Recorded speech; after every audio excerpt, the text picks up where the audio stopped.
From now on, Holy Father, not my will, but your will be done. I said, Father, you have chosen me. Give me the strength to obey. I will follow you no matter what it takes.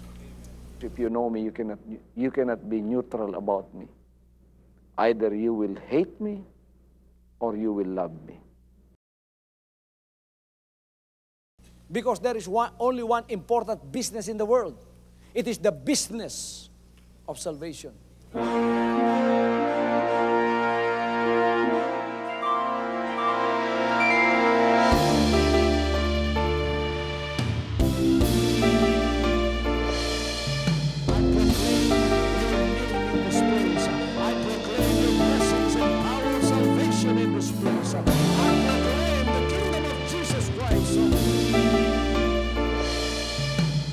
As I am concerned, and as far as the work of God is concerned, we have reached the end.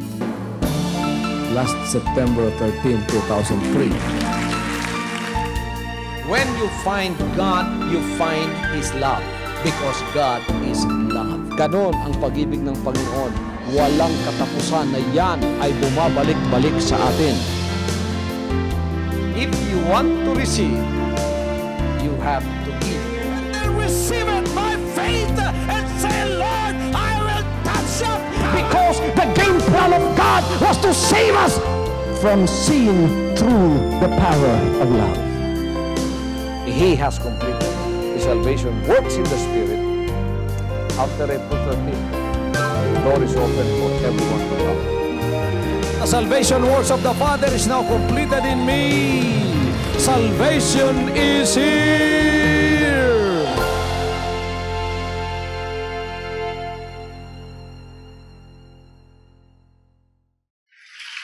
Do you believe that Jesus Christ, our God, our Father, is the matchless giver? Hindi mapapantayan ang kanyang pagiging tagapagbigay ng lahat ng bagay. He is the matchless giver of all of the blessings in life. He is the matchless giver of everything that we have prayed for. Para sa mga tao, lalo na dito sa atin, napakalaking bagay ang pera. Uulitin ng Panginoon at papalitan ang mentality natin. Money will not be so big to us that it seems like that money is already like God. Aalisin ng Panginoon yun sa atin.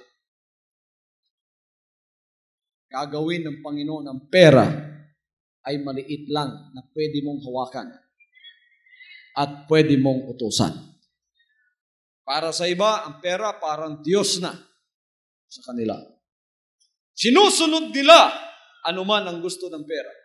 Sa ating mga anak ng Diyos, sa Jesus Christ na paglilingkod, ang pera ay alipin natin.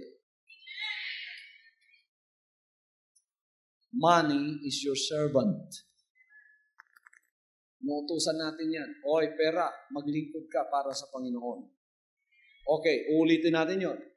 Amen? Gagawin ba nating alipin ng pera? Sino rito ang papayag at makikisama sa aking pananampalataya na ang pera ay gagawin nating alipin? Mula ngayon, huwag ninyong kalilimutan yan. Pinalitan ng Panginoong Espiritu ninyo. Dati magsabing, ang pera ay alipin ko. Pera, sumunod ka sa kagustuhan ko. Mula ngayon, naku, maraming pera ang susunod sa inyo.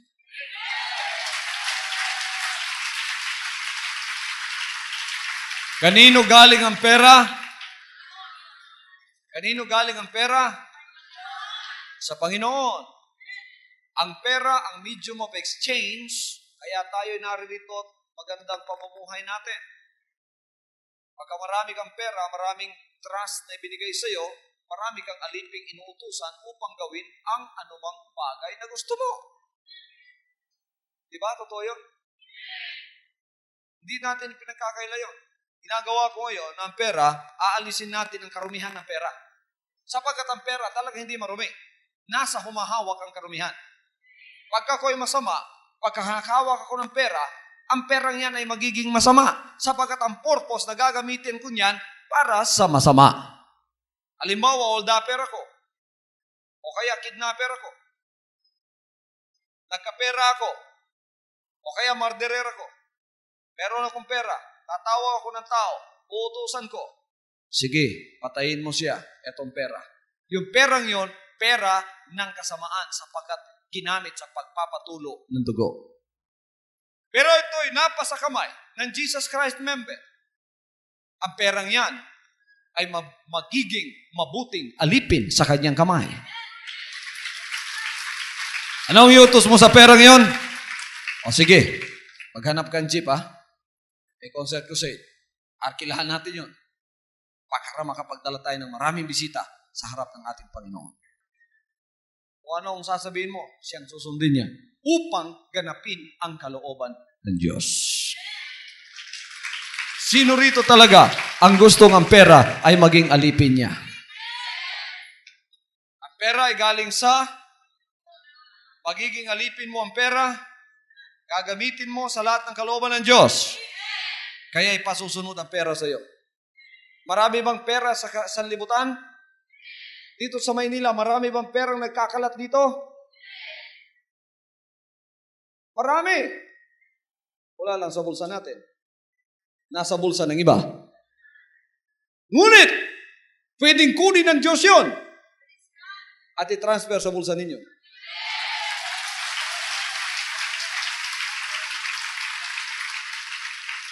Magikero ba ang Panginoon? Sobra pa. Hindi lang magikero, miracle worker pa ang Panginoon. Makapag-uwi ninyo, kinapan niyo yung bulsa ninyo, punong-puno. Kala niyo, papel. Hallelujah. Yung pala, pera na. Huwag ninyong paghirapan sa isip ninyo ang pera kung paanong kunin. Huwag ninyong paghirapan. Basta't gumawa lang kayo sa kalooban ng Diyos at utusan lang siya. Pagkakailangan ninyo, ang alipin ninyo, anong ginagawa ninyo? Pero ang isang mayaman, sabi niya alipin mga kapatid. Pagka meron siyang gusto sa alipin niya, natural siyang amo, yung mga alipin niya, napakarami, naka-uniforme pa. Pagka may gusto siya sa mga alipin niya, kinukuha yung maliit na bell, golden bell. Naku mga kapatid, nagtatakbuhan yung mga alipin. Pagka alipin mo ng pera, pagka ginanon mo, lilipad yan papunta sa iyo. At gagawin ang kagustuhan mo.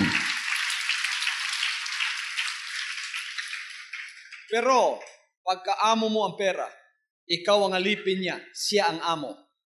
Anong mangyayari? Baligtad, ikaw ang kanyang uutusan. Sabi ng pera, hoy, huwag kang magsamba sa Sunday.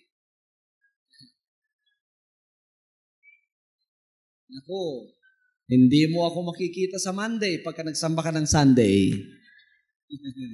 Amen. Hindi mo ako talaga makikita. Baka isang buwan, hindi tayo magkikita.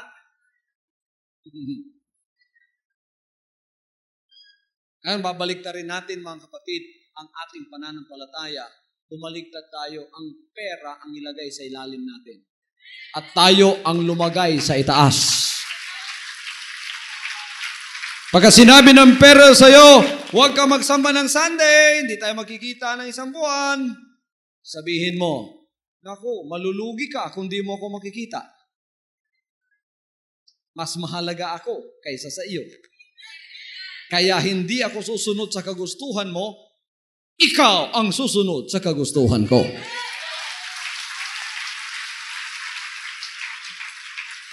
Everybody say, praise the Lord. The Lord is the matchless giver of servants of anything that we can use so that we can have an abundant life.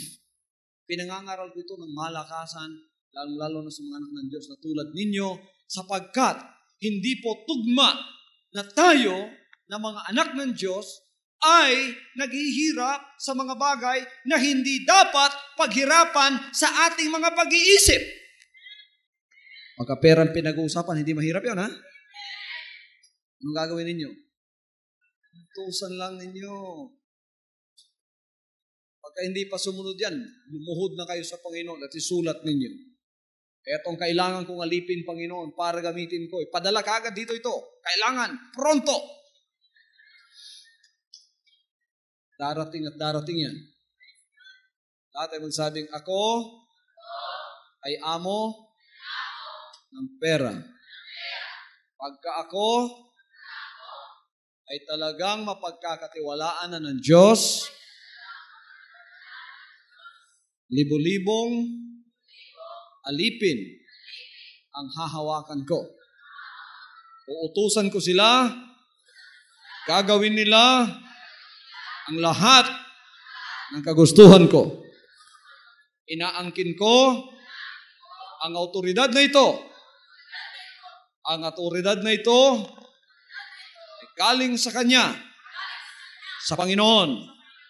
Gagamitin ko para sa lahat ng Kanyang kalooban. Praise the name of Jesus.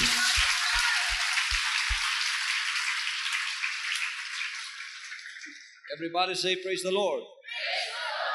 Pangako ng Panginoon yan. Pangako ng Panginoon that He will give us bodily supplies. Kailangan ng ating pisikal. Nung kailangan ninyo pisikal? Pagkain. Kailangan ng pisikal natin yun. Kung lahat tayo dito kaluluwa, wala na tayong problema sa bigas. Kung wala na tayong katawan, halimbawa kaluluwa ang lahat na nakaupo dyan o espiritu, wala na kailangan bigas-bigas pa. Di natin kailangan ng bigas kung lahat tayo dito ay kaluluwa. Ngunit tayo ay may katawan pa physical. Kaya kailangan pa natin ang bigas. Pinangako ba ng Panginoon na ang lahat ng ating bodily supplies ay Kanyang ibibigay?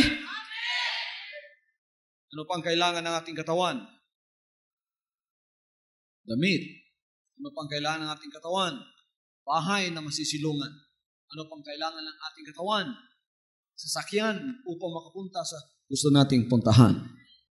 Ang iba kasing mga ngaral, ginagawa nilang kasalanan na kung yayaman na isang Kristiyano para sa kanila, kasalanan.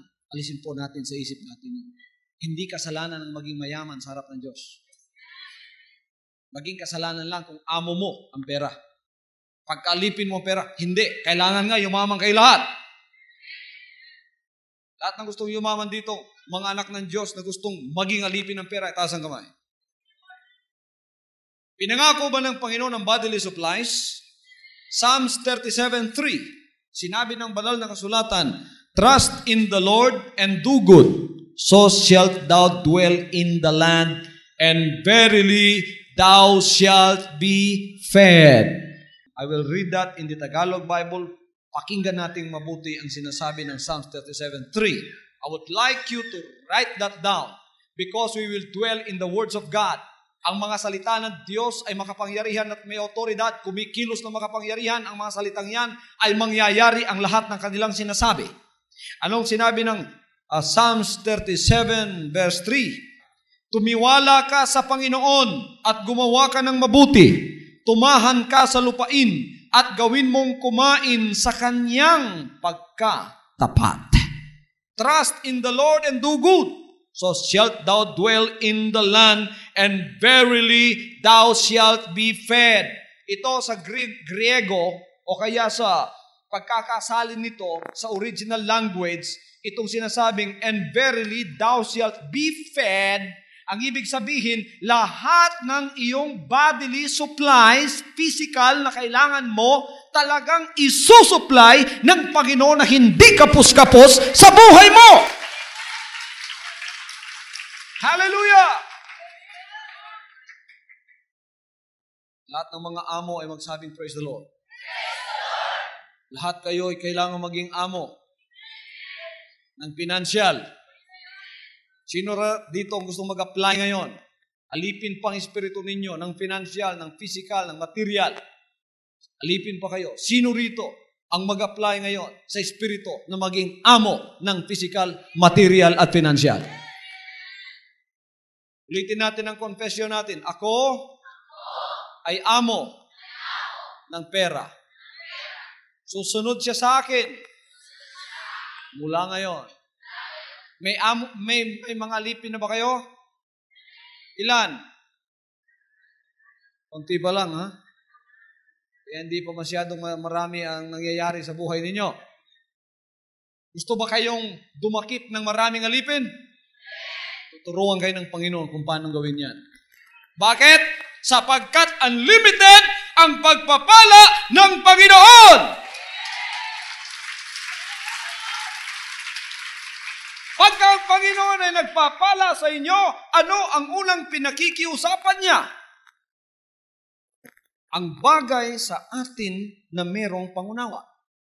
Ano ang bagay sa atin na merong pangunawa? Ang ating pag-iisip. Everybody say, praise the Lord. At iyan ay konektado sa espiritu natin. Na pagka lumakad tayo, ang espiritu natin ang pinakikiusapan ng Panginoon. Anong sinasabi ng Panginoon? Merong unlimited blessings na kailangan angkinin natin mula sa Kanya. Pagka kayong lahat ay pinasagana ng Panginoon, natural kayo rin ang gagamitin upang pagpalain ang Kanyang gawain. Alam niyo mga kapatid, hindi maaaring i-separate ang gawain sa inyo. Kung ano ang paglago ninyo, ganun din ang gawain. Bakit? Kasi ang gawain ng Diyos dependent sa tithes and offering. Kung ano ang tithes and offering at sacrificial offering na naibibigay ng kanyang bayan, ay yun ang ginagamit para sa ikalalago ng kanyang gawain. Kaya kung small ang inyong naibibigay, dahil kayo small din, small ang nangyayaring gawain ng Diyos. Ngunit kung kayo ay pinasagana, pagkatapos ang inyong puso, pinasagana kayo sa lahat ng bagay, natural, magkakaroon kayo ng malaking tithes. Pagka malaki ang tithes ninyo, lalaki rin naman ang gawain ng Diyos. At marami ang mangyayari para sa kaligtasan ng mga kaluluwa. Sinong gagamitin ng Panginoon? Kayo na kanyang bayan. Kayo na kanyang mga anak. Unlimited ba talagang blessings ng Panginoon? Mark chapter 9 verse 23. Jesus said unto him, If thou canst believe, all things are possible to him that believeth. Kung ikaw ay makakapanampalataya, ang lahat ng bagay ay posible para sa mga may pananampalataya. Ngayon, mga kapatid, ang pananampalataya is like this. We have to dictate the terms of what we want to happen in life. Do not let life dictate the terms for you, because you are not the servant anymore of things financial and material. You are the boss. So you dictate the terms that you want to happen. What terms you want to happen in your life and in the life of your ministry or your faith in God, you must have to be the one to dictate. Sa mga nananampalataya, ang lahat ng bagay ay posible. Yon sa ministry natin. Inuuna natin palagi ang kapakanan ng kaharian ng Diyos. That is what we mean by seek ye first the kingdom of God. That means seek ye first what is good for the kingdom of God. Pagka inuuna mo ang kaharian ng Diyos, ang ibig sabihin, inuuna mo kung ano ang mabuti sa kaharian ng Diyos. Mabuti sa kaharian ng Diyos magkaroon ng daily telecast. Bakit? Sapagkat ang daily telecast ang siyang ginagamit ng Panginoon upang ang lahat ay makapakinig sa kanyang banal na salita, mas lalong darami ang makakapunta sa kanyang pamamahay at magbabago sa kanilang buhay at magiging butil sa kanilang pananampalataya. Pagka ang ating pananampalataya ay ganon, lahat ng kabutihan para sa kanyang kaharian na isipin na natin. Pagkatapos, huwag mo mang isipin yung kabutihan para sa iyo. Idadagdag na ng Panginoon ang desire ng puso mo. Kahit hindi mo pa sinasabi, sinasagot ka na ng Panginoon. The desires of your heart will be fulfilled because the Lord sees to it that the desires of your heart comes to fruition. Why? There is such a law that says, when you seek first the kingdom of God, it is inseparable to say that all these things shall be added unto you. What are those things? Material, physical, financial. Everything that you need bodily will be added unto you, whether you like it or not. Idadagdag ng Panginoon sa buhay mo yon. Aalisin niya ang lahat ng obstacles. Aalisin niya ang lahat ng nakahadlang sa buhay mo. Why? The Lord is the matchless giver. Lahat hindi mapapantayan ang kanyang pagbibigay. Luke chapter 17 verse 6. And the Lord said, if ye had faith as a grain of a mustard seed, ye might say unto this sycamore tree, be thou plucked up by the root, and be thou planted in the sea, and it should obey you. Pero ninyo, sa pamamagitan ng salita ninyo, sasabihin ninyo sa sycamore tree, bumunot ka, mabunot ka sa kinalalagyan mo at itanim ka sa dagat. Di ba imposible yun? Di ba imposible yun? Bunutin mo isang punong kahoy ng mangga, tapos itanim mo sa dagat. Di ba imposible yun? Pero sabi ng Panginoon, pagka may pananampalataya ka, kahit ang imposible, gagawin mong posible. Bakit tinulit-ulit ko ito? Sa pangangaral ko, saan man ako mangaral?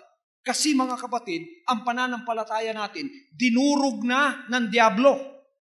Anumang sigaw natin, kung kulang ang ating pananampalataya sa kanyang mga salita at kapangyarihan, walang mangyayari. Alam ng demonyo yon. Pero alam din ng demonyo, pagka bumangon ng pananampalataya ninyo, kahit iilan pa lang tayo, alam niyang tatakbo siya. Alam niyang aalis siya. Alam niya na ang gusto natin ang siyang mangyayari. Whatever we want, whatever we desire is going to be fulfilled. The devil knows about that. That's why dinudurog niya ang pananampalataya natin. Kaya sinasabi niya, okay, magsimba kayo sa Malaberde. Okay yan. Malakpak, okay yan. Pagbigay ng tithe, okay yan. Pero, titingnan ko na inyong pananampalataya, parang manananggal, putol. Hindi ko bubuuin yan. Talagang dudurugin ko kayo. Sige, makinig kay Pastor Tibuloy. Pero yung pinakikinggan ninyo, hanggang dito lang. Huwag ninyong isa puso. Hanggang doon lang. Hindi babangon yung pananampalataya. Ganun pa rin kayo. Mga kapatid, baguhin na natin yan. Iniinsulto ko ang demonyo sa oras na ito. At sinasabi ko sa kanya, ang pananampalataya ng mga Jesus Christ members ay babangon. Ano man ang pinagkaisahan natin mangyayari sa ating buhay sapagkat aalisin ng Diyos ang lahat ng mga hadlang. Kung may hadlang sa atin, bubunutin natin yan. Amen? Itatabi yan upang makadaan ang kanyang kalooban. Kaya mga anak ng Diyos, Jesus Christ members dito sa Maynila, ang pananampalataya ninyo, huwag ninyong ipabugbog sa demonyong muli. Pagka binubugbog niya kayo ng mga suntok ng pag-aalinlangan, kailangan gumising kayo, matauhan kayo, at sasabihin mo sa demonyo, sobra na, tama na, ako naman. Amen? Lahat ay magsabi, praise the Lord. Biro mo nga naman, ginawa tayong mga anak ng Diyos by virtue of us being born again. God made us His own sons and daughters. He said in John chapter 1 verse 12, powerful masyado yan. Anong sinabi niya? And I will give you power to become my sons. Anong sinabi niya? To them that receive Him, to them gave He power to become the sons of God. You know what power means? Power means you can do anything that you want. That's power. Amen. Tingnan niyo mga kapatid. Ang authority and power, kuminsan nahahalo ng tao, akala nila those two words are the same in meaning. They are not the same in meaning. Authority is different in meaning than power. You may have the authority, but if you don't have the power, you can do nothing. Pwede kayong kumuha ng authority sa City Hall. Anong authority? Magpatayo ng bahay. Kukuha ka ng building permit. Pagka may building permit ka, you have the authority na ipatayo ang bahay. Pero kung wala kang power dahil wala kang pera, hindi mo may papatayo ang bahay na yon. All you have is a building permit. Naku, may authority ako. Magpapatayo ko ng bahay. Praise God!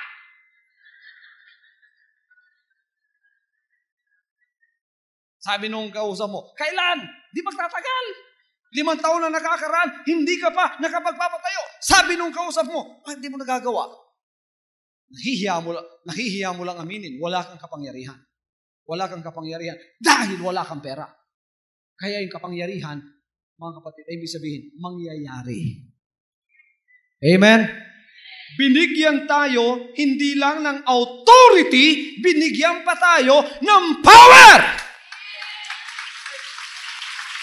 Binigyan tayo ng autoridad na palayasin ang demonyo ng pag-aalinlangan at pagkatapos may power pa na kung ayaw niyang matinag sa kanyang kinalalagyan, may power pa tayo upang siya ay alisin dyan.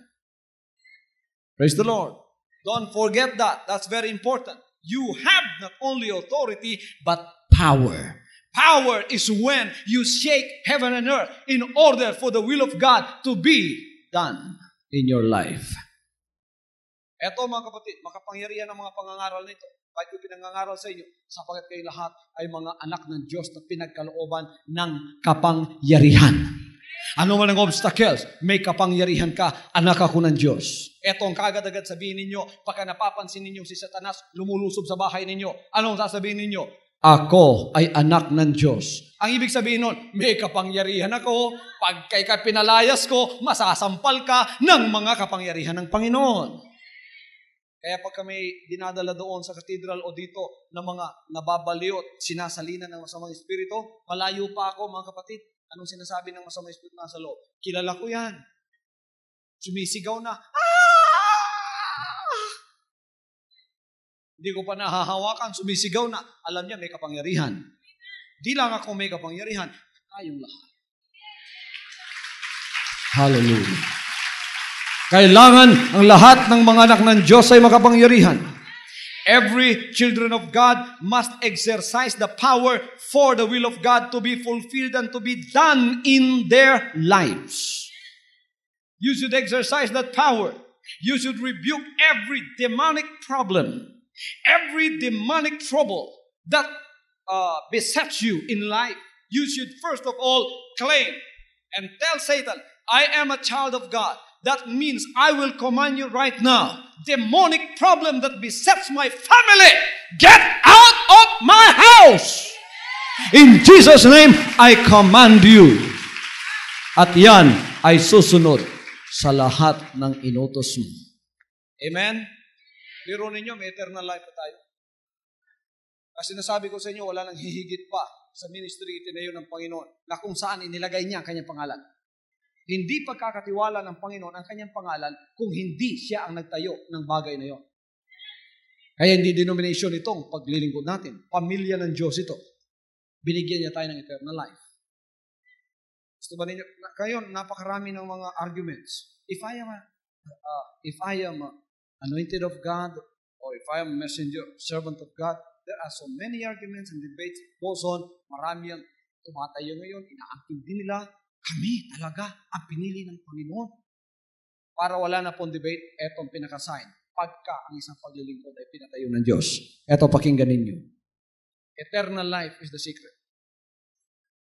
Anong mangyayari sa katapos-tapusan ng paglilingkod? Ng lahat ng paglilingkod na nakikita ninyo, mula sa dahong pananampalataya, mula sa katawang pananampalataya, mula sa papunta doon sa bulaklak na pananampalataya, busal na pananampalataya, at butil na pananampalataya. Anong mangyayari mga kapatid? Itong lahat, puro pananampalataya, dinaanan ng buhay ni Jesus Christ, ngunit sa katapos-tapusan, ang butil, ang siyang maiiwan. Ano mga kapatid, ang pinaka-sign na wala ng debate, wala ng argument pa, at hindi na dapat pang pag-usapan, na yan talaga ay itinayo ng Panginoon. When that ministry will be glorified.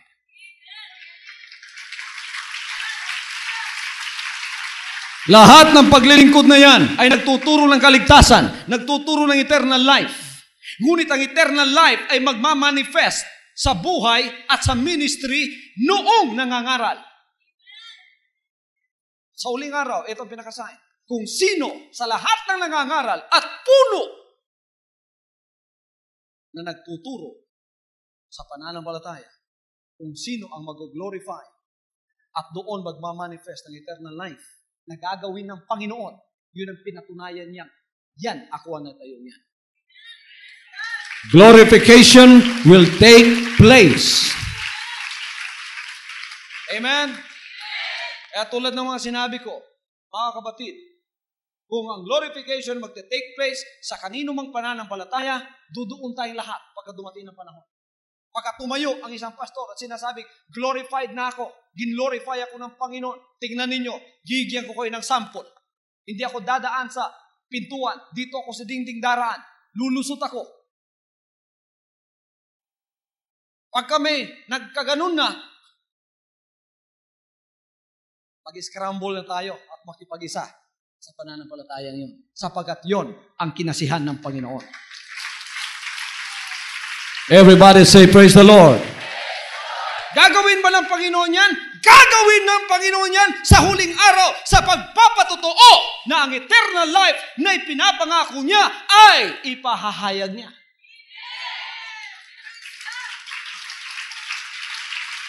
Sabi ng iba, ganun bang rapture?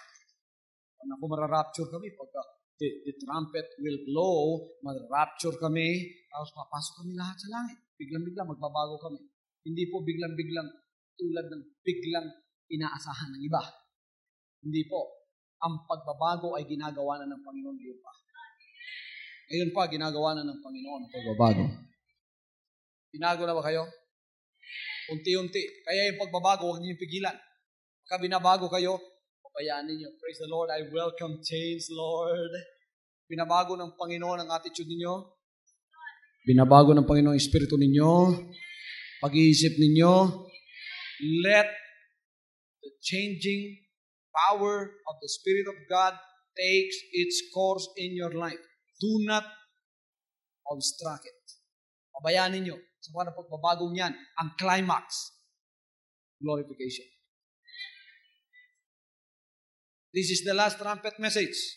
Pagka dito sa banal na kasulatan, pagka nagsasalita ng trumpet yan, trumpet, the trumpet will sound. Mensahe po yan. Ito ang pinakahuling mensahe na pakikinggan ninyo.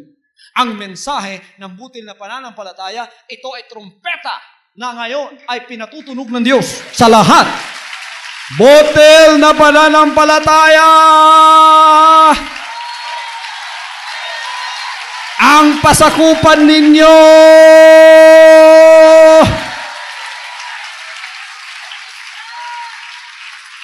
That is the last trumpet message. And glorification will take place.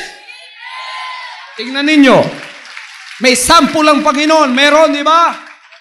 Ang unang sample ng Panginoon sa kanyang generation na pinakamatuwid na kinuhang hindi dumaan ng kamatayan ay si Enoch. Sample yun. Ang pangalawa na hindi dumaan ng kamatayan nung natapos na ang pinagagawa ng Diyos sa kanyang kalooban ay si Elijah. At pagkatapos ang pangatlo at wala nang hihigit pang buhay doon ay ang buhay ni Jesus Christ na dumaan sa kamatayan pagkatapos bumangong muli and then nag-glorify at pumunta sa langit. Ngayon, sa ating generation, pakinggan ninyo ito. Ngayon, sa ating generation, ang lahat ng paglilingkod, tinitingnan ng Diyos na parang mga pamilya yan. At may pamilya siyang pipiliin at doon ang kanyang grasya ay mahuhulog.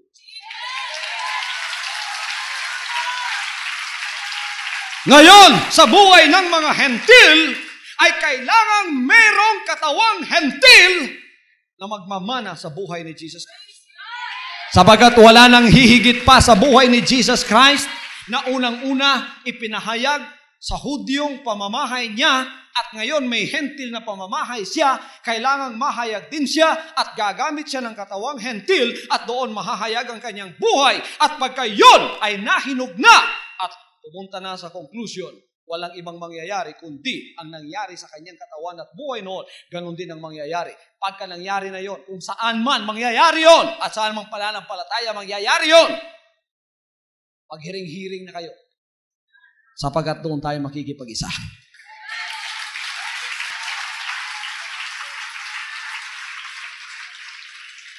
Kung sa boxing pa, eto na ang last round.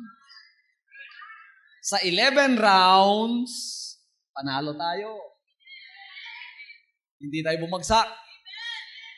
Ito ang pang 12 rounds. Sa puntos ngayon, talagang panalo tayo sa lahat ng puntos. Kaya ang demonyo ngayon, nagpapanik. Ano ang sabi ng banal na kasulatan? The last enemy to be destroyed is death. Everybody say that with me. The last enemy to be destroyed is death. Pagka natalo ng kamatayan, meron pa ba? Baka hindi nyo naintindihan sinasabi ko.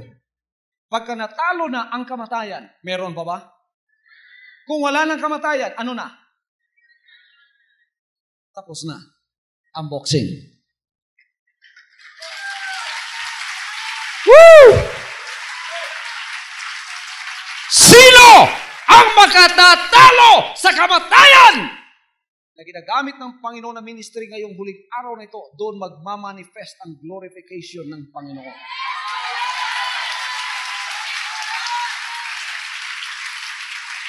Sino ang makatatalo sa kamatayan?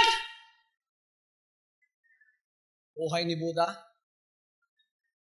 Buhay ni Muhammad? Buhay ni Pope?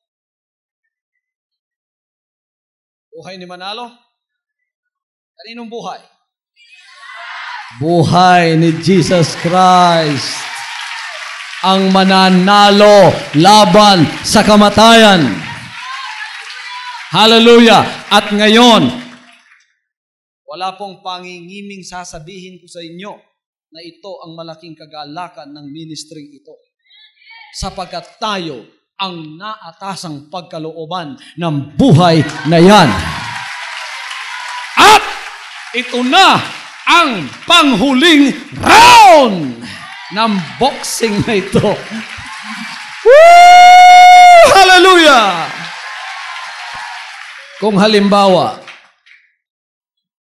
glorification ministry na, yung resurrection ministry natin, kung halimbawa, yun na ang glorification ministry, ang leader ng ministry niyon, glorified na. Pupunta ako ng Maynila, hindi nasasakay ng jet. Amen? Pagka nangyari sa akin yun, sapagkat uunahin ng Diyos ang panganay, natatanggap ng pagpapala. Alam ba ninyo yun? Okay. Pagka nauna na sa akin yun, eternal life na yun, di ba? God will give that ministry the power to also distribute that to all those children of God that are under that ministry. Lahat kayo ay pagkakalooban ng buhay na walang hanggan. Yung glorified na katawang yun lamang ang makakapasok sa langit. Anong sinabi ng banal na kasulatan? Flesh and blood cannot inherit the kingdom of God. Yung katawan ninyong yan, hindi makakapasok doon yan. Nako, sa kalawakan pa lang sa first heaven, iba na yan. Kaya, i-glorify niya. Sinong gustong lilipad papunta sa langit? Mari ba ninyong gawin niya kung di kayo glorified? Huwag kayong magmaang-maangan dyan. Sinasabi ng iba, mga ministry, pag gumanon daw sila, naku, magpapago daw, lilipad na sila. Hindi po totoo yun. Yung sinasabi riyan, in the twinkling of an eye, ministry po yun. Twinkling of an eye with the Lord, maybe sometimes will take years. Pero twinkling sa Panginoon yun. At yun ang last trumpet message. Ang mensahe ng buti na pananampalataya na ngayon ay iniihip ng Panginoon at sinasabi sa mga tao, hoy, magpasakop na kayo lahat na gustong pumunta sa langit na hindi gustong dumaan ng kamatayan. Glorification, rapture, naghahanap ba kayo niyan? Ito ang mensaheng pasakupan ninyo. Anong buhay yon? Ang buhay lamang ni Jesus Christ ang tumalo sa kamatayan at buhay din naman ni Jesus Christ na mahahayag sa mga hentil ang siyang tatalo sa kamatayan. Hindi ko alam kung anong taon matatapos ang glorification ministry. Pero at least nasa last na tayo. Tinapos na natin yung portion ng buhay ni Jesus Christ. Yung crucifixion ministry, tapos na yun. Yung public ministry ni Jesus Christ, pinakamahirap, nandun lahat ng persecution, tapos na yun. Pagkatapos pumasok tayo sa boundary ng Calvary, mga kapatid, yung Gethsemane. Sino nang pumasok ng Gethsemane dito? Ano yung Gethsemane? Kasi magpapasimula kayo sa buhay ni Jesus Christ, di ba? Sino nagpasimula dito sa buhay ni Jesus Christ? Okay. Ano naka-attract sa inyo? Concert crusade, public ministry ng Panginoon, naka-attract sa inyo. Lumakad kayo, masaya-masaya kayo. Amen? Ngunit, hindi lang public ministry ni Jesus Christ, meron din siyang private ministry. Noong kayo ay nabalitaan ng iba na member na ng Jesus Christ, inusig na ba kayo? Napakaganda. Bakit? Pinakamalaking tandayan na kayo ay sumusunod sa kanyang buhay. Okay, inusig na kayo, naging private ngayon ang ministry ninyo, hindi na kayo makapagsalita sa iba, sapagkat pagka nabalitaan nilang, Jesus Christ, member kayo, kikibuloy. Called yan. Kaya shut your mouth na kayo. Pinipili na lang ninyo kung sino sinasabihan ninyo. Naging private ang ministry ninyo. Yung mga kaibigan ko na lang siguro. O kaya yung hindi magagalit. So private, tayo-tayo na lang muna. Tapos mga kapatid, sumusunod pa rin kayo sa Panginoon. Pumunta kayo sa boundary ng Calvary. Amen? Na, matindi ng pag-uusig sa inyo. Tapos pumasok kayo sa Calvary, sa Gethsemane na kayo. Ngayon, sino na nasa Gethsemane? Pastor, ano ko po alam, nasa Gethsemane ako. Ngayon, mga kapatid, tumatayo ka. Tawag ng mga kaibigan mong umuusig sa iyo at tawag ng Panginoon. Nasa kalagitnaan ka. Kuminsan medyo nadadala ka. Para matapos na itong mga pag-uusig sa akin, asama na siguro ako. Pero, alam ko itong katotohanan eh. Mahirap naman. Saan kaya ako? Pinapawisan ka na ng malagkit, mga kapatid. Sinabi mo, Panginoon, di ba ako pwedeng maglingkod sa iyo na baguhin mo yung mga kaibigan ko and hindi na gagawin ito sa akin? At ang mga paghihirap na ito matatapos na. Sabi ng Panginoon, anak, uminom ka sa kopang ininuman ko. Hindi maaari. Anong sinabi mo sa Panginoon? Panginoon, hindi po ang kalooban ko matutupad ang sa inyo rin.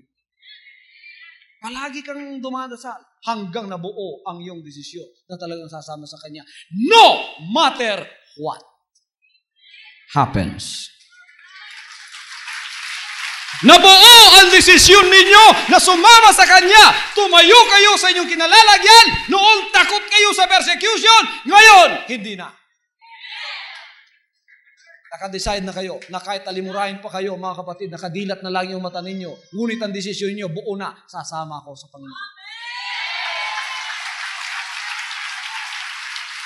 Kaya pumunta ka at ipinahayag mo sa iyong pastor at sinabi, pastor, nakapag-decide na po ako na dito talaga ako sa Jesus Christ, ano man ang mangyari. Tuwan-tuwa ka na. Sapagkat talagang yung mga kaibigan mo, naiwanan mo na. Nasa boundary lang sila ng sandibutan at kalbaryo. Ikaw nakapasok ka na. Buhay na ni Jesus Christ ngayon dito. Natapos na yung Gethsemane mo. Ayaw nung sumunod ka sa Panginoon. Nakadecide ka na ng Gethsemane mo. Anong sabi ng Panginoon? Anak, halika. Sumunod ka. Saya-saya mo. Gagalak ka. Sabi ng Panginoon, eto ang krus. Pasanin mo. Kala mo tapos na, ha?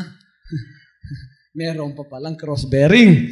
Mga kapatid, nakapag-decide ka, maraming sacrifice ng nadaanan mo, biro mo yung pamilya mo, naalis na lahat, yung mga mahal mo sa buhay, wala na lahat, kala mo, tapos na yung sacrifice mo, nang pumasok ka sa Jesus Christ Ministry, malaki pa palang sacrifice kaysa pag-iwan mo sa mga mahal mo sa buhay. May cross kang papasanin. Naku, nakapag-decide ka nandito, sinasaway ka pa. Cross.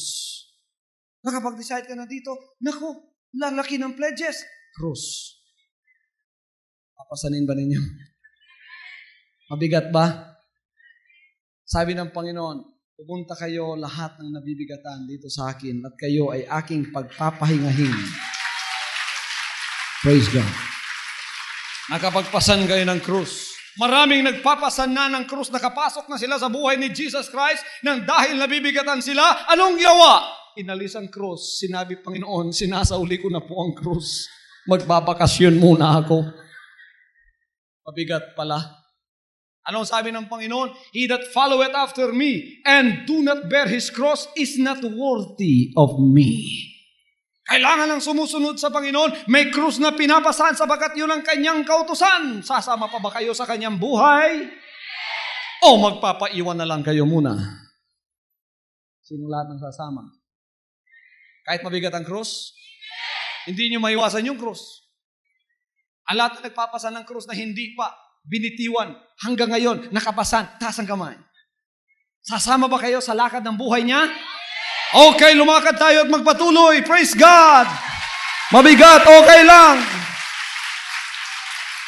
Akala mo saan ka dadalhin? Akala mo saan ka dadalhin? Saan kaya ang punta ng krus na ito? Pumunta ka ngayon doon sa pinakatuktok ng Kalbaryo. Tapos sabi ng Panginoon, anak, hanggang dito na lang tayo. Ihiga mo na ang krus mo. Anak ko, puno ka ng kagalakan. Praise God, nakapagpapahinga na rin ako. Nilagay ang krus. Nakahiga na yung krus. Sabi ng Panginoon, anak, humiga ka. At ipapako kita. Woo! Kailan yon? Kailan yon? Kailan nangyayari yon sa espiritu mo? Kailan yon? Noong panahon na ang kalooban mo, hindi mo na nasusunod.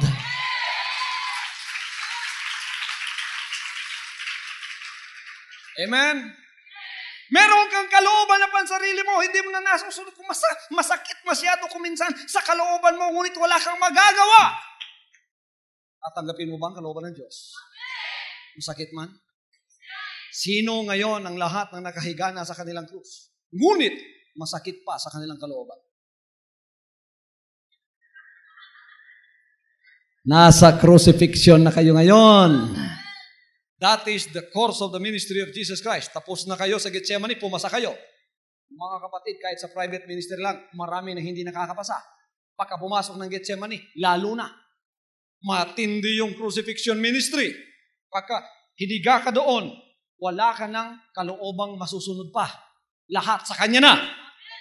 Sino ngayon dito? Wala ng kaloobang nasusunod sila. Lahat sa Panginoon na. Nakahiga na kayo sa krus ninyo. Ngayon, kukuha na ng pakong malalaki. Naku, tag 7 inches nakikita ninyo. Panginoon, ganito palang susunod sa iyo. Susunod pa ba kayo sa crucifixion? Makikisama pa ba kayo? Magpapa-identify pa ba kayo sa Panginoon? Anong sabi ni Paul? I am crucified with Christ. Nevertheless, I live. Yet not I, but Christ liveth in me. And the life which I now live, I live in the flesh for the glory of the Son of God who came, who loved me, and who died for me. Ngayon, pagka pinako ka na sa krus, masakit man sa kalooban mo, ngunit tinatanggap mo na. Yung tithes, malalaking pako yan. Masakit sa kalooban ng bulsa natin. Ngunit dahil kalooban ng Diyos, masakit man kung minsan sa bago nating pagbibigay ng tithes, hindi tayo sanay, nakasimangot tayo. Ngunit nagbibigay pa rin tayo.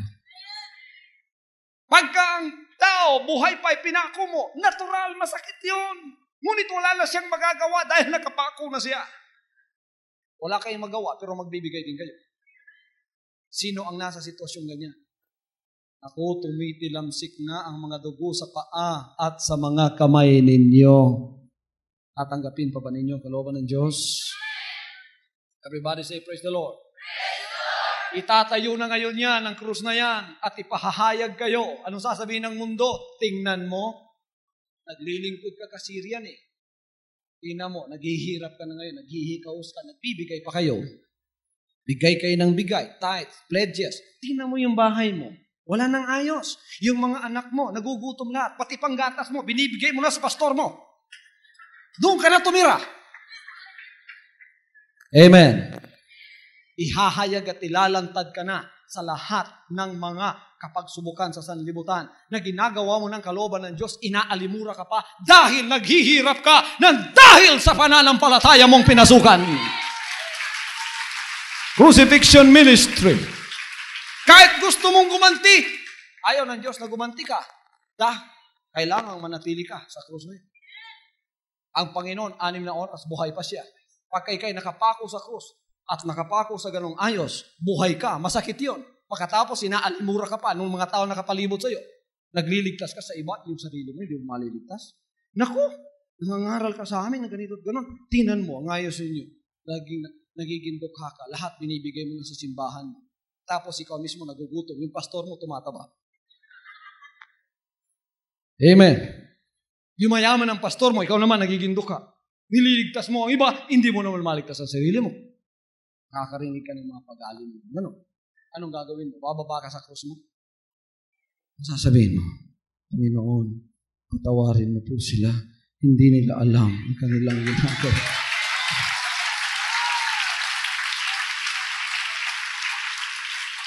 Sino na sumusunod sa kalooban ng Diyos, ngunit masakit sa kanila at pagkatapos inaalimura pa sila na nakapalibot sa kanila? Sino? Nakapako na kayo. Masakit pa sa kalooban ninyo. Masakit pa, pero wala na kayong magawa. Nakapag-decide na kayo. Okay? Buhay kayo for 6 hours. Ako, inaalimura kayo. Lahat ng pag-uusig ginagawa sa inyo ngayon. Ngunit ginagawa pa rin yung kalooban ng Diyos. After 6 hours, Jesus Christ died. Namatay siya. Sino na ngayon ang nakapako o tumutupad sa kalooban ng Diyos at matamis na sa kanyang puso? Patay na kayo. Hallelujah! Pumasa na kayo sa crucifixion ministry ni Jesus Christ. Pumasa na kayo. Okay, kunin na kayo. Tapos ibabaon na kayo. Sino rito nakapag-decide na kahit pa kalimutan sila at anumang gawin sa kanila ng sanlibutan, baliwala na lang sa kanila? Nakabaon na kayo. That's the burial of Jesus Christ. Pagka ang tao binaon mo, kahit anong gawin mo sa kanya, wala siyang pakialam. Pagka ang tao patay na, ano man ang gawin mo sa kanya, wala siyang pakialam. Kunin mo man ang kamay niya, ipalakpak mo, wala na siyang pakialam. Kahit anong gawin mo sa mukha niya, wala na siyang pakialam. Sino sa inyo ngayon ang naglilingkod sa kalooban ng Diyos at dumaan sa mga lahat ng kahirapang yan? Ngunit ngayon, dumadaan kayo tulad din ang dinanan nyo noon. Lahat ng sari-sari kasamaang ginagawa sa inyo, wala na kayong pakialam. Matuwid na kayo sa harap ng Diyos. Tapos na kayo. Naibaon na. Yon ang makalumang pagkatao ninyo. Noon umaandar ka agad at nanginginit ka agad ang inyong mga tenga. Konting salita lang ang inyong maririnig. Ngayon, kahit marinig ninyo lahat ng pagalimura para sa Kanya, wala na lang sa inyo. Patay na kayo, nakabaon na kayo, bahalang kalimutan na ninyo ako, wala na akong magagawa. Everybody say, praise the Lord. Sino ngayon ang lumalakad sa kanyang bagong buhay? Masaya siya at lumalakad sa isang bagong buhay na ibinigay ng Panginoon. Alam niyo, after 3 days, na-conquer ng Panginoon ang lahat ng kamatayan sapagkat ang kamatayan ay nasa laman. Walang kamatayan sa espiritu, nasa laman. Na-conquer na lahat yun. Ngayon mga kapatid, bumangon siya muli sa mga patay. Lumalakad na hindi na naunawaan ng sanlibutan ito. Wala nang problema para sa kanya. Sino ang lumalakad dito sa pananampalataya na nagbago ang buhay niya totally, completely, at pagkatapos para sa kanya sa ministry, kahit anumang bagay ay wala nang mahirap, walang problema. Taas ang kamay. Nasa resurrection life kayo ng ating Panginoon Kristo. Sino ngayon dito ang nakapag-decide na hindi na mababawi pa ang kanyang buhay? Gaganapin niya ang lahat ng kalooban ng Diyos hanggang sa kanyang pagbabalik. Sasama siya kahit saan man. Glorification ministry. Hanggang kailan, hindi natin alam. Ngunit pagkayan ay humantong na sa katapusan at panalo tayo, mangyayari na ang sinasabi ko sa inyo. Everybody say, praise the Lord. Saan dadalhin ang glorified body? Saan dadalhin ang glorified body? Ang glorified body ba ay nanalo na sa kamatayan? Hindi ka mag-glorify kung hindi ka mananalo sa kamatayan. Tatalunin ba natin ang kamatayan? Sino makakapanalo sa kamatayan? Ang ating Panginoong Jesucristo. Amen? At ang Panginoong Jesucristo at ang kanyang buhay, ibinigay niya sa atin. Kasi kung di na tayo lulukuban ng kanyang buhay, wala tayong magagawa laban sa kamatayan. Tayong lahat sasaludo sa kamatayan.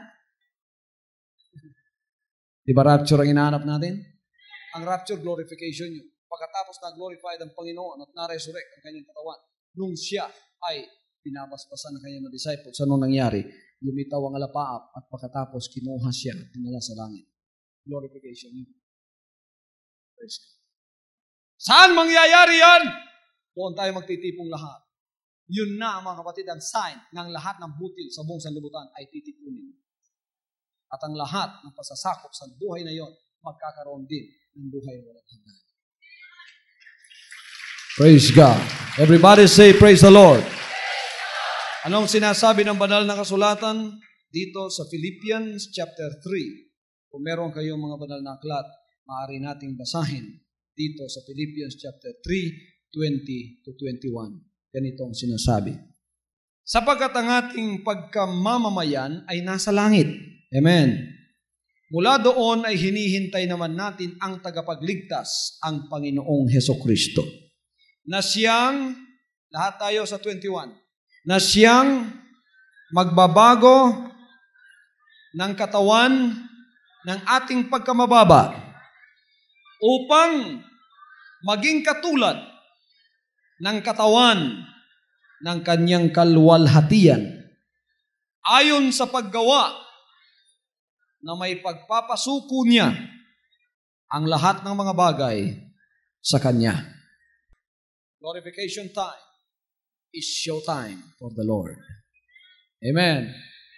Glorification time is show time. Pagkatapos ng glorification ministry, revelation time na. I-reveal na ng Diyos ang tunay niyang mga anak. Sapagkat ang tunay niyang mga anak, mangyayari sa kanila ang Philippians 3, 20 to 21. Babaguhin ang kanilang katawang nasisira at bibigyan katulad ng kanyang katawang kaluwalhatian na hindi na masisira. Ang lahat ng tatanggap sa katawang yon, doon mabubuo sa kanila ang buhay na walang hanggan. Yung katawan na yon ang papasok sa langit. Sino ang gustong magkaroon ng katawang yon? Ngayon, kayong lahat, estudyante ko. Lahat ng mga estudyante ko ay magsabing, praise the Lord. Ano ang subject natin ngayon? Lahat kayong umabot ngayon sa glorification time, graduate kayo sa resurrection ministry. Yung hindi pa nakagraduate kahit sa private ministry ng Panginoon o public, dalian ninyo, baka maiwanan kayo. Glorification lesson ang ating pag-aaral ngayon. Pagka kayo ay natapos na sa pag-aaral na ito, graduate kayo. Wala na kayong pag-aaralan pa. Kuha na ba ninyo sinasabi ko? Talaga bang mapalad kayo? Mapalad ba talaga kayo? Hindi pa ninyo naririnig sa iba ang pangangaral na ito sapagkat hindi po may papangaral ito ninuman kung hindi ipinahayag ng Diyos sa Kanya. Ito ang katapusan ng lahat ng bagay. Ito ang katapusan ng lahat ng pananampalataya. Ito ang katapusan ng lahat ng pag-aaral sa katotohanan. Tayo ay hahantong sa katapusan. Kaya, butihin ninyo ang pag-aaral upang sa harapan ng Panginoon at ng pastor na kanyang pinahiran ng langis, ang card ninyo ay mabuti sa harap ko. Magpakabait kayong estudyante. Mag-aral kayong mabuti. Huwag kayong absent. Pasado na ba kayo sa tithes? Naku, pagka lumagpa kayo riyan, back subject kayo. Babalik kayo. Everybody say, praise the Lord. Ano ang pag-aaralan natin sa glorification time? Ang kalooban pa rin ng Diyos. At ano ang last subject na pag-aaralan na aalisin at tatalunin? Kamatayan. Yan ba ang pinakahuling kalaban na tatalunin? Last round na ito. Sa 11 rounds, nagkapasa-pasa yung mukha ninyo. Ang iba sa inyo, mga kapatid, bugbog sarado na kayo sa paglilingkod. Ngunit nakatayo pa rin. Last round! Praise God! 3 minutes to go! Praise God! Woo! Alam ko kung anong katanungan ng mga pag-iisip niyo. Etong tinatanong niyo. Pastor, paano po namin malalaman? Tapos na ang glorification. Naku, exciting yun. Hindi ko nasasabihin sa inyo, malalaman at malalaman ninyo. In fact, ang iba sa inyo, mga kapatid, marami nang pinapahayagan. Marami nang pinapahayagan. Wala pa nga, hindi pa nga nagsimula ang glorification ministry, pinapahayagan ng iba sa inyo. Ano yung pinapahayag?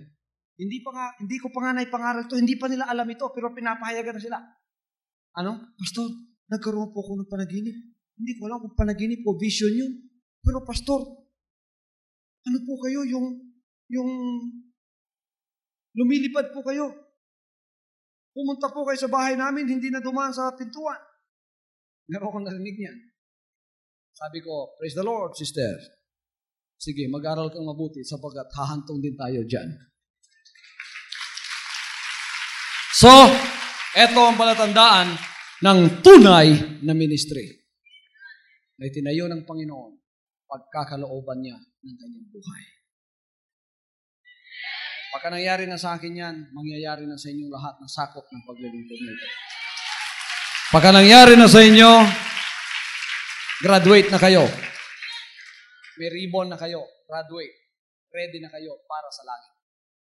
Kaya ang paglilingkod na ito, ipinipreparar kayo at inihahanda kayo upang pagka-araw na yon, maging graduate kayo, tatanggap kayo, nakahanda na kayo, sasama doon sa karya ng Panginoon. Buhay na pupunta doon. Paano ang mga anak ng Diyos sa ibang bansa? Huwag ninyong alalahanin sila. Pagka nangyari na yan, mga kapatid, titipunin na ng Diyos. Nung natapos na ang arka ni Noah, inaalala ba niya kung paano papasok ang lahat ng mga hayop doon? Hindi na. Binigyan na ng isip ng Panginoon. Nagdadalawa. Biro ninyo, mga kapatid. Umakyat doon. Hindi man nila alam kung saan ang arka. Pero nagtakang lahat. Elepante, dalawa. Ahas, dalawa. Pagong, dalawa. Baboy, dalawa. Aksor, dalawa. Pusa, dalawa. All roads lead to the ark. Magtataka kayo. Hindi ko muna sasabihin yon. Sabagat hindi pa kaya ninyo. Makakaya ninyo yan pagdating na ng panahon. Kung hindi pa nyo kaya itong sinasabi ko, huwag ninyong masyadong pag-isipan, baka mamulot kayo ng bato mamaya. Manampalataya na lang kayo. Palakpakan natin ang ating buhay na Diyos.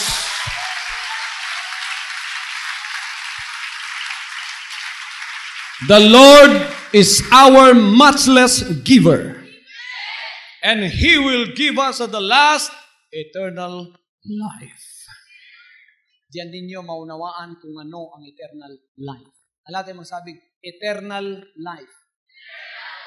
Kaya mga mahal ninyo sa buhay, mga kaibigan ninyo, idalangin na ninyo. Sila'y buksan ng Diyos at makisama sa paglilingkod na ito at pakinggan nila ang tunog ng trumpeta ng mensahe ng butil na pananampalataya. Ano ang tunog ng trumpeta? Magpasakop na kayo sa buhay ni Jesus Christ. Iwanan na ninyo ang mga denominasyon at relihiyon ninyo. Hindi makapagliligtas sa inyo yan. Isa lang ang makapagliligtas sa inyo. Buhay lamang ni Jesus Christ. Gawin ninyong butil ang inyong pananampalataya. Purihin natin siya, mga kapatid. From now on, Holy Father, not my will, but your will be done. I said, Father, you have chosen me. Give me the strength to obey. I will follow you no matter what it takes. If you know me, you cannot be neutral about me. Either you will hate me or you will love me. Because there is only one important business in the world. It is the business of salvation.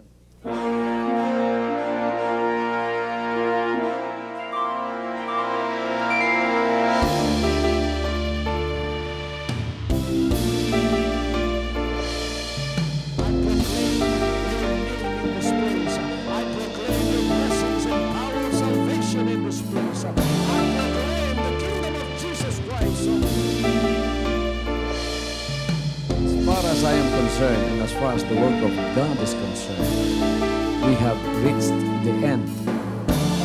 Last September 13, 2003. When you find God, you find His love. Because God is love. Ganon ang pag-ibig ng Panginoon. Walang katapusan na yan ay bumabalik-balik sa atin. If you want to receive, you have to give. Receive it by faith and say, Lord, I will touch up. Because the game plan of God was to save us from sin through the power of love. He has completed the salvation works in the Spirit. After April 13, the door is open for everyone to come. The salvation works of the Father is now completed in me. Salvation is here.